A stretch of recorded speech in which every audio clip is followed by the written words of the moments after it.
अस्सलाम वालेकुम। Economy matters में खुशामदीद। मैं हूं शाहजेब अहमद। सबसे पहले शामिल करते हैं टॉप स्टोरीज। एशियाई तरक्याती बैंक ने पाकिस्तान को $1 अरब की इजाफी फाइनेंसिंग मिलने की नवीद सुना दी। सालाना रिपोर्ट जारी। पाकिस्तान में बुनियादी खिदमात तरक्याती मंसूबों पर सरमायाकारी महदूद करार। सोलर सार्फिन के लिए अच्छी खबर। मुल्क में ग्रिड की सतह पर बैटरी स्टोरेज की तैयारियां। 2 तजर्बाती मंसूबों का PC1 तैयार किया जा रहा है। वजीर आजम को इजलास में ब्रीफिंग। और IMF की हिदायत पर तिजारती निज़ाम में बड़ी तब्दीलियां लाने का फैसला। अगले बजट में टैरिफ 10.7 से कम करके 9.5% पर लाने का इम्कान। वजारत खजाना हुकाम के मुताबिक 60 से 70 गैर ज़रूरी तजारती पाबंदियां खत्म की जाएंगी। जिक्र करेंगे गैर मुल्की करेंसीज का। इंटरबैंक में डॉलर की कदर में आज 1 पैसे की कमी देखी गई, जिसके बाद इसकी कीमत 278 रुपये 86 पैसे पर आ गई है। फिर यूरो के हवाले से आपको बताएं, इसमें आज 1 रुपये 39 पैसे की कमी देखी गई। फिर बरतानवी पाउंड भी 1 रुपया 18 पैसे सस्ता हुआ है, जिसके बाद इसकी कीमत 376 रुपये 11 पैसे हो गई है। गोल्ड मार्केट को देखते हैं। मुल्क में सोने की कीमत में मुसलसल चौथे रोज भी कमी हुई। फी तोला 5200 रुपये सस्ता हो गया है। कीमत 4,93,762 रुपये पर आ गई है। 10 ग्राम सोने की कीमत में 4400 रुपये की कमी देखी गई। इंटरनेशनल मार्केट को भी देखें तो ये $52 फी ओन सस्ता हुआ है, जिसके बाद इसकी कीमत $4,714 पर आ चुकी है। आज के मौजू की तरफ आते हैं। आज के प्रोग्राम में बात होगी पेट्रोलियम लेवी से इजाफी कमाई की। दुनिया में रिलीफ, लेकिन पाकिस्तान में अवाम को बहुत तकलीफ। मशरक़ वस्ता की सूरत-ए-हाल में दुनिया के कई ममालिक ने अपने अवाम को रिलीफ देने के लिए पेट्रोलियम मसनूआत पर टैक्सों में कमी की। भारत में एक्साइज ड्यूटी कम की गई। बरतानिया में फ्यूल ड्यूटी को घटा दिया गया। अमेरिका की बात करें तो वहां भी कई रियासतों में, फिर जर्मनी में, फ्रांस में भी अवामी रिलीफ के लिए पेश वो रहे हैं। अगर पाकिस्तान को देखें तो यहां सूरत-ए-हाल दूसरे ममालिक के बरक्स नजर आती है हमें। पेट्रोल पर लेवी 80 रुपए से बढ़ाकर 160 रुपए कर दी गई। अवाम के शदीद रद्द-ए-अमल पर फैसला वापस भी लिया गया। 1.5 माह के दौरान हुकूमत ने लोगों की जेबों से 180 अरब रुपए इजाफी निकलवा लिए। सालाना हदफ का जायजा ले तो हुकूमत ने 12 महीने का हदफ तकरीबन 10 माह में ही हासिल कर लिया। अगर FBR की नाकिस कारकर्दगी का जिक्र करें तो वो टैक्स हदफ हासिल करने में अब तक तो नाकाम नजर आता है, लेकिन 610 अरब के बायस हुकूमत ने पेट्रोलियम लेवी बढ़ाकर टैक्स शॉर्टफॉल जो है वो पूरा करने की अपनी भरपूर कोशिश की।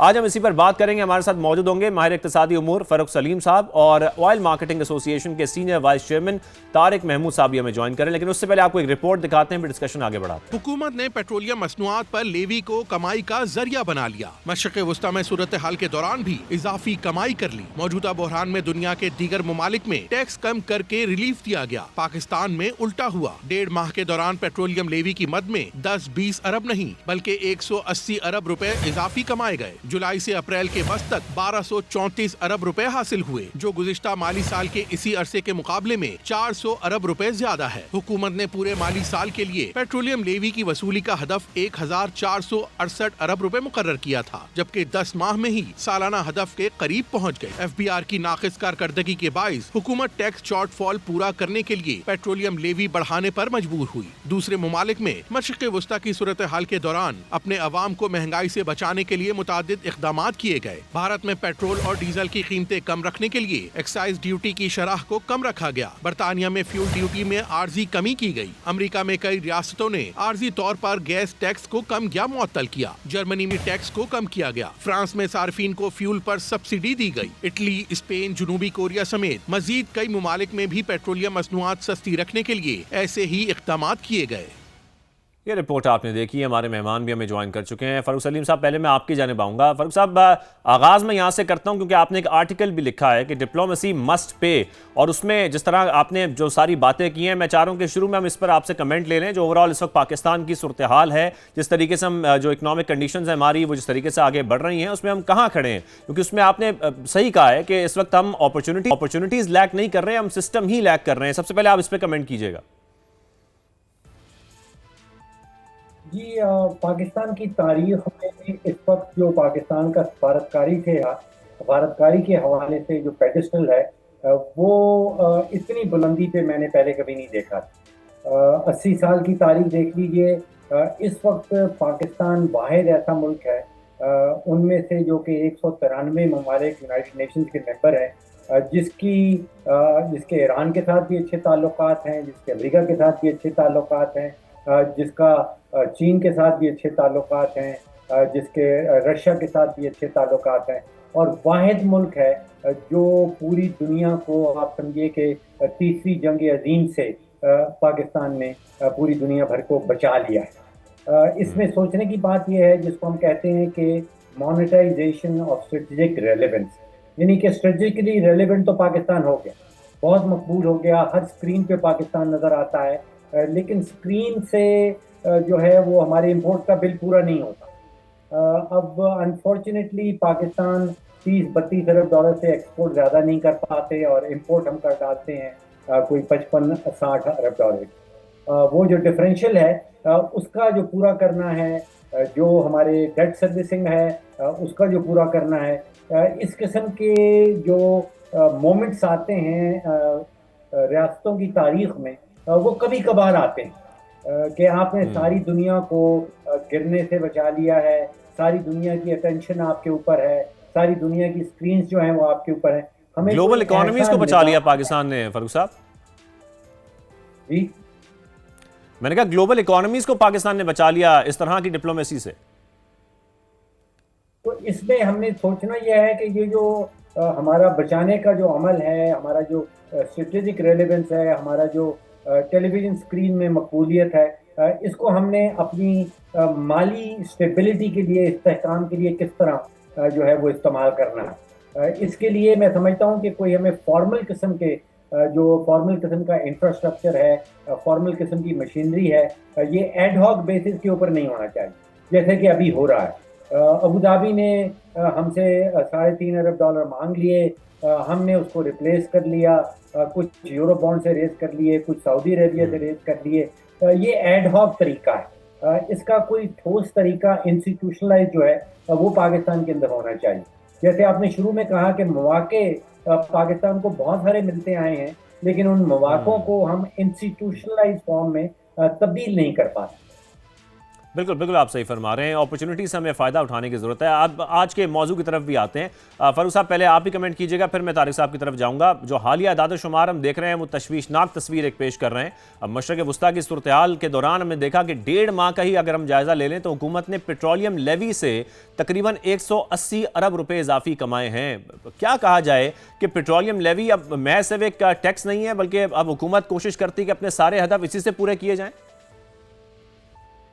देखिए, मैं समझता हूँ कि ये इस प्रॉब्लम की जो सही डायग्नोसिस है वो करना ज़रूरी है। टैक्स के ऊपर या टैक्स की मशीनरी के ऊपर फ़ौरन से सारे इल्ज़ाम डाल दिए जाते हैं और कहा यह जाता है कि क्योंकि टैक्स के हद पूरे नहीं हो रहे, इसलिए हुकूमत को जो है वो पेट्रोलियम लेवी से जो आसान तरीन टैक्स है इकट्ठा करना, वो वहाँ पे मुंतकिल कर दिया जाता है।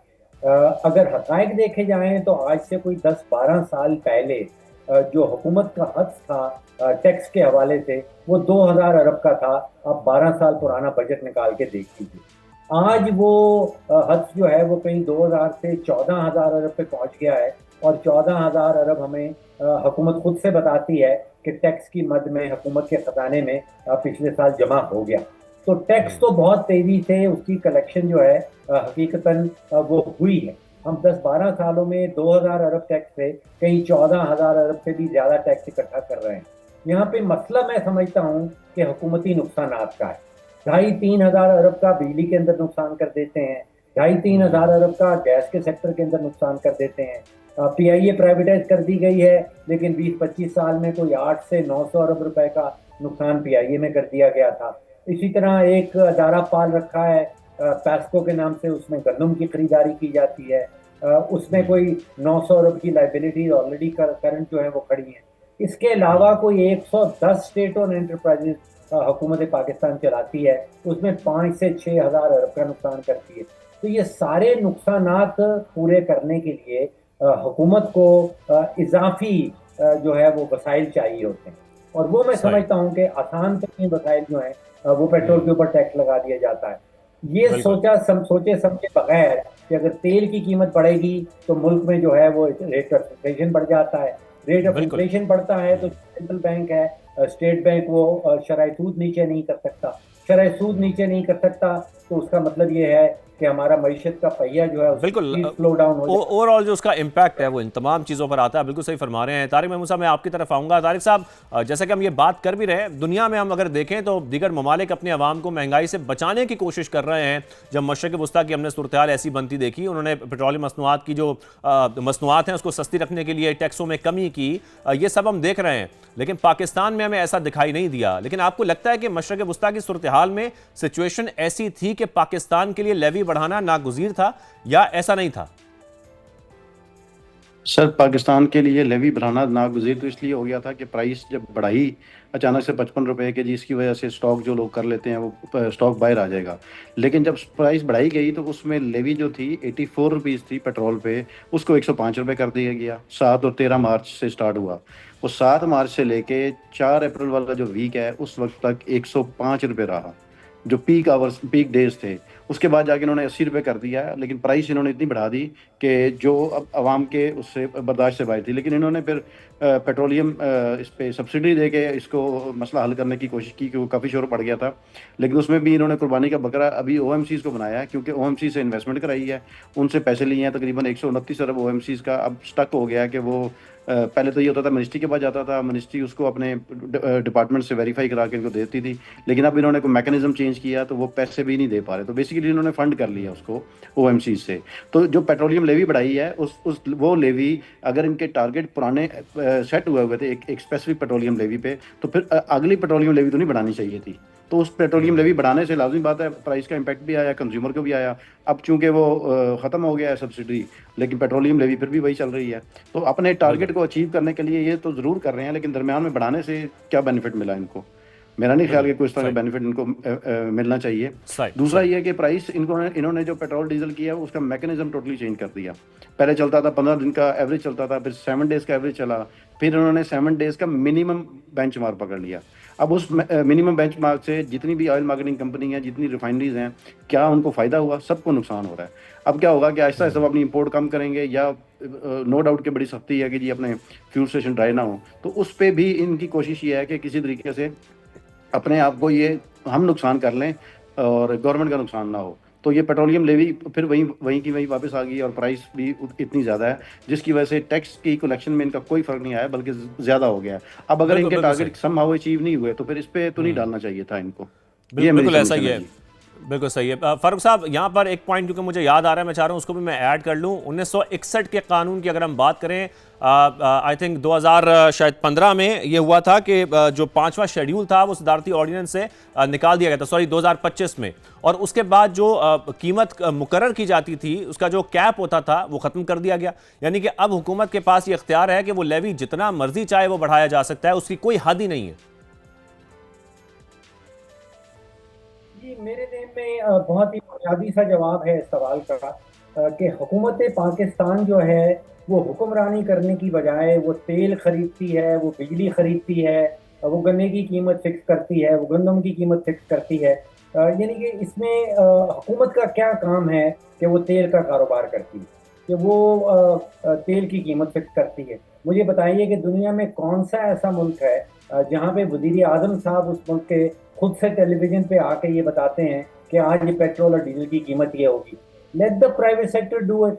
जहाँ पे भी हुकूमत की मुदाखलत शुरू होती है, उस सेक्टर की आप सोचिए कि तबाही शुरू हो जाती है। हमारे यहाँ पाकिस्तान में हुकूमत का काम ये भी है कि उसने गन्ने की कीमत फिक्स करनी है, उसने कोटा बताना है, उसने ये भी बताना है कि कौन शुगर मिल लगा सकता है, कौन नहीं लगा सकता। हुकूमत पाकिस्तान ने पूरे मुल्क में जितनी बिजली बनती है पहले उसको खरीदती है, फिर वो वही बिजली खरीदी हुई बेची जाती है, और इस खरीदो फरोख्त में कोई 700-800 अरब रुपए का नुकसान कर लेती है। तेल का काम भी आप देख लीजिए, हुकूमत पाकिस्तान की जिम्मेदारी नहीं होनी चाहिए कि वो कितना तेल उसको इंपोर्ट करना है, उसकी कीमत क्या रखनी है। Let the private sector compete and let the private sector decide. जितने पेट्रोल पंप हैं हर एक अपनी अपनी कीमत खुद से लगाए, और जो सारिफ है वो खुद से देख के कि उसने किस पेट्रोल पंप के पास जाके पेट्रोल भराना है। दुनिया भर में ये काम होता है। हमारे यहाँ एक फिक्स प्राइस है, कराची से लेके पूरे मुल्क में एक फिक्स प्राइस रखी है। उसमें उसके अंदर एक और नया स्कैंडल शुरू हो जाता है कि जो लॉजिस्टिक्स हैं, जो ट्रांसपोर्टेशन की फैसिलिटीज हायर की जाती हैं, उसका क्या करना है। ये हुकूमत का काम हुक्मरानी करना है, उसका काम कारोबार करना नहीं है, उसका काम तेल खरीदना और तेल फरोख्त करना नहीं। ठीक है, हमारे साथ रहिए, ब्रेक शामिल करते हैं, ब्रेक का वापस आते हैं, फिर कुछ दीगर सवाल मेहमानों से करेंगे।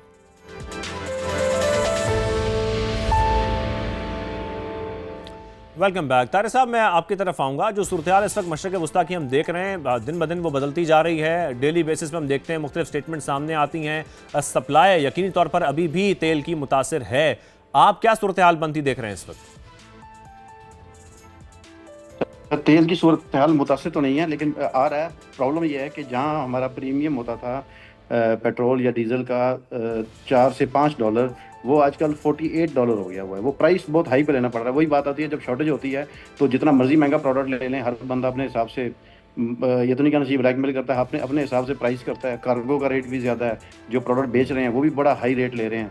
मुझे समझ नहीं आ रही कि ये $48 या $50 अब थोड़ा सा नीचे आएगा, लाजमी बात है, लेकिन इसको टाइम लगेगा। लेकिन इतनी हाई प्राइस पे हम आवाम को इतनी हाई प्राइस पे प्रोडक्ट दे रहे हैं, तो इसका मतलब हमारे कंज्यूमर को फ़ायदा नहीं हो रहा, बहुत बड़ा महंगा प्रोडक्ट लेना पड़ रहा है। ये एक इशू है।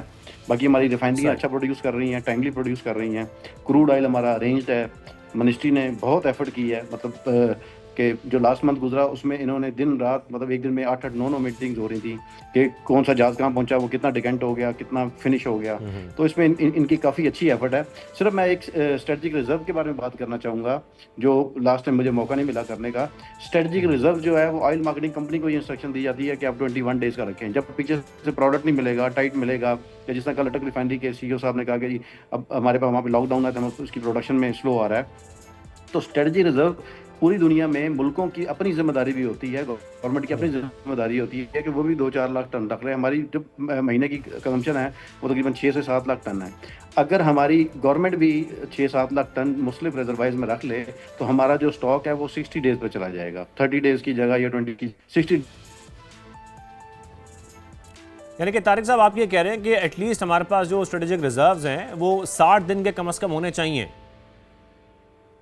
60 दिन होना चाहिए, लेकिन उसमें गवर्नमेंट खुद अपना भी स्ट्रेटेजिक रिजर्व रखे। हमारे पास पाकिस्तान में जो स्टोरेज पहले नहीं था, जो 1947 से लेके अभी तक, पिछले 2000 फर्ज करें 10 तक जो बनाए थे, 2010 से ऑनवर्ड जो नई कंपनियां आई हैं, जो इमर्जिंग कंपनीज आई हैं, उन्होंने 1.2 मिलियन टन का स्टोरेज नया डेवलप किया है, जो पाकिस्तान में मुख्तलिफ जगहों पर डेवलप हुआ है, जो स्ट्रेटेजिक। लेकिन उसमें प्रोडक्ट इतनी महंगी हो गई है कि वो अब कंपनियां जितनी रख सकती हैं अपने लिए तो रख लेती हैं, लेकिन गवर्नमेंट को खुद भी सोचना चाहिए कि अपने पैसों से भी अपना स्ट्रेटेजी खुद डेवलप करें। ठीक है, और जैसा कि अब ज़ाहिर है हम इस पूरी सूरत को समझने की कोशिश भी कर रहे हैं। इस वक्त पेट्रोलियम मसनूआत की हम सूरत देखें, जो इस वक्त मुल्क में सूरत है उसमें, जैसा कि आप कह भी रहे हैं कि इस वक्त कोई ऐसा हमें किसी किस्म के जो है वो शॉर्टफॉल का सामना नहीं है। हमारे मुल्क में इस वक्त जो तरसील है वो भी पूरी पहुँच रही है, जो डिमांड है वो भी पूरी हो रही है। सप्लाई के किसी किस्म के कोई इशूज़ नहीं है इस वक्त। जी बिल्कुल बिल्कुल, very well managed by ministry of petroleum, OGRA and everyone. वो कहते हैं ना, जब आपस की लड़ाइयाँ होती हैं वो तो बयान नहीं करनी चाहिए, लेकिन जब कलेक्टिव एफर्ट है तो that was very good by the oil marketing companies, by the refineries, by the ministry of petroleum and OGRA. Everyone did बड़ा अच्छा काम किया उन्होंने। ठीक है, तारिक महमूद साहब बहुत शुक्रिया, और फारूक साहब आप भी हमारे साथ मौका, बेहद शुक्रिया। शो का वक्त खत्म होता है, हमें इजाज़त दीजिए। अल्लाह हाफ़िज़।